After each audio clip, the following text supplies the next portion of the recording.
Toskies. All right, guys. It's the Get Paid, Get Laid Foundation.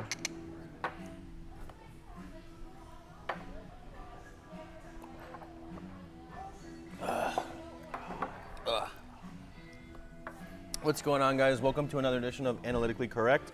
We're here at Public House on University with Stretch and Rob. Still got the Popeyes chicken sandwiches here from last week. I can't wait. They're a week old, but still better than any sandwich you're going to get that's fresh. We're gonna. I do an apology to Stretch publicly by saying the sandwich probably isn't all that. Sandwich is fantastic. Am I the last one that hasn't tried it? I'm telling you, it's fantastic. The thing, if somebody is on Stretch's page, I think the thing that Ian wrote, known famous traveling drunk member, he wrote some like soliloquy or something, whatever it was, a monologue, and it was like looked like it came straight out of a novel. I was pretty impressed with the writing on that one, describing the chicken sandwich and everything. Sandwich was phenomenal. I'm not gonna lie, man. I might. There's one like right down here, right? I might have to go try it. I am, man. Do you have any left? I'm going there after this. Yeah, thank you guys as always for joining us. I'm gonna throw it to Rob right now while I tag everybody and get everything going on. And I'm not gonna lie, Sunday was a rough one for me in more ways than one. So I'm gonna ask you. I'll put you on the spot. And what did you think? We'll start with NFL now. What did you think was like the biggest story, or like what were you most interested in? Biggest story, I think, is we may not have happened Sunday, but Monday we realized that Jimmy Garoppolo is still the most overrated quarterback in football when it comes to contract base. I think when you watch this guy, what the number one weak link in San Francisco is Jimmy Garoppolo. You think so? He doesn't he didn't really play well, or I just don't. He does. Every time you watch him, he doesn't look like he's just ready to make that big play. You know what I mean? Like he's a lot more conservative than I think he puts off that he could be. You know what I mean? Like right. he's a gunsling quarterback. He's got a big arm, big guy. He's the whole protege, but he's just really conservative looking out there. You know, and I understand by not turning the ball. I'm all for, obviously no turnovers, low turnover ratio. But at the same time, a guy like that where you need the big plays, you need to make those throws downfield. He lost Emmanuel Sanders. And I think Emmanuel Sanders is still, like, I've been a big fan of him on the show when I talk about him. I think he's a phenomenal wide receiver. But I think that when you watch him without Emmanuel, when he had Emmanuel those 2 games, it looked like he had a guy he can consistently throw to. Deebo Samuel is going to get better. I just don't ever see Deebo being more than his ceiling of a number 2 receiver. You know what I mean? Like, he's not going to be that go-to number 1 guy.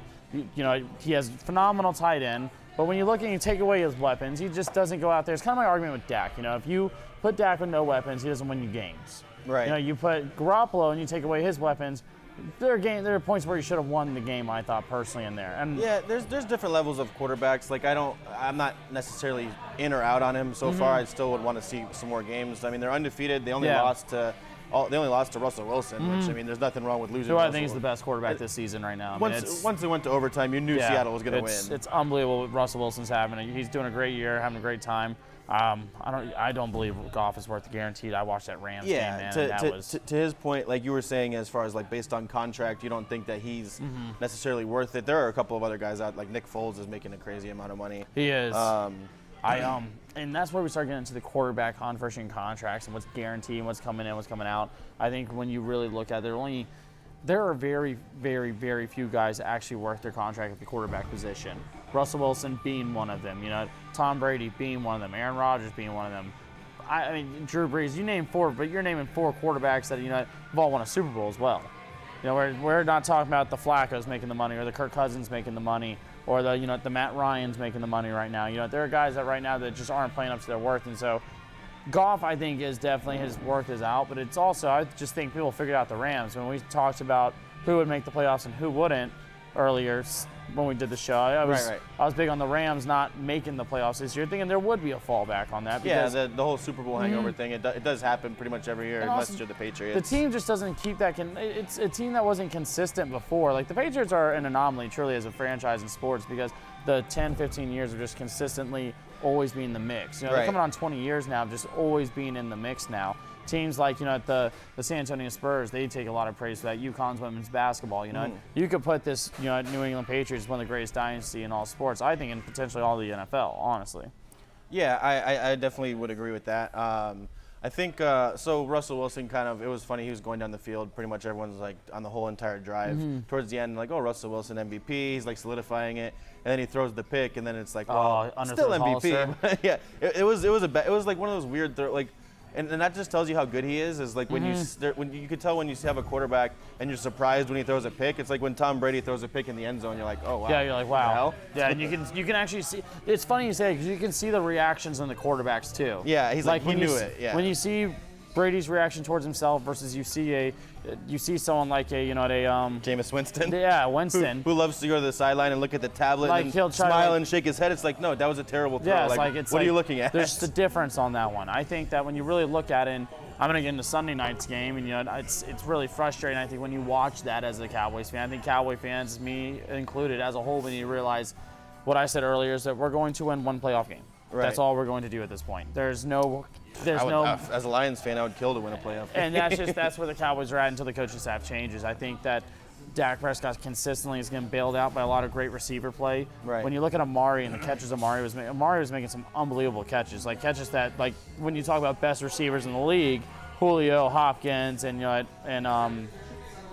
AB last year, when they're making those kind of toe tap sideline catches, leaning their body out. Michael Thomas's, he's not ever really talking about his contract, and he's out there trying to get in. My big thing when you're watching him, he did a lot of bailing out of Dak. Dak really he makes the plays, but it's like there's a certain cap on him, I feel like. There's that he's a little bit better than Kirk Cousins type of cap on him. He's Alex Smith. He's a better Alex Smith, I think. And when you're really watching, it's hard to say that too, though, at the same time when you look at the coaching staff. We lost the game because of coaching at the end. I mean, we're 11 yards away with a minute and a half. There's no reason why we shouldn't win that game. Second biggest storyline of the week, the Dolphins. There are 3 games out of the playoffs right now. Bad. Yeah. They're in the hunt somehow. Yeah. Makes no sense. Obviously, all joking aside, it looks like both sides might win the trade. Mm-hmm. It looks pretty good for Pittsburgh right now with Minka. We were talking last week about looks Defensive amazing. Player of the Year. I don't remember if either one of us mentioned him, but even before this week, he was having a good season. And then he's literally single-handedly winning them games, how Aaron Donald does sometimes. It's when you fumble watch recoveries, Minka, picks, everything. And Minka just trading. I really wanted Dallas to trade a first rounder for him. And I was really upset we didn't. It's just when you look at him coming out of the draft and the way they rated him coming out of the draft, there's a lot of praise about Minka Fitzpatrick coming out of that quarterback-heavy class. Or 4 quarterbacks went top 11 or something like that. It was he was a very, very highly touted defensive back. Derwin James in the same year as him, playing the same position. But Minka always throughout high school, throughout college, and now the NFL, he's living to where he was going to be at. Yeah, and then Derwin James is going to wind up coming back. Mm-hmm.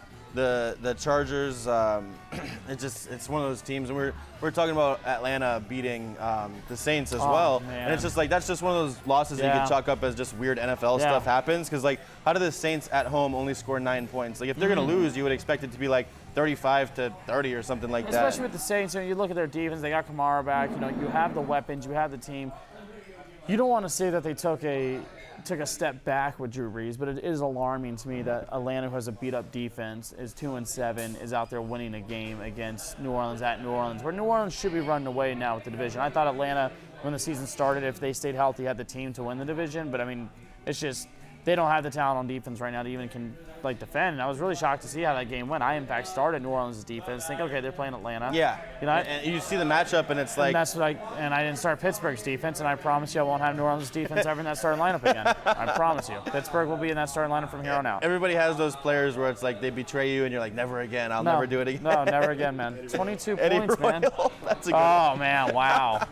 Eddie Royal. Well, it's the Will Fuller thing. It's everyone didn't start him this year, and then of course he goes off for 50 points, and then he's out for injuries or a pulled ham. He always has a pulled hamstring. He's he's like Marcus Mariota in that he's always questionable. That's funny you mention that because Ryan Tannehill looks. This is what I'm happy to see. Tannehill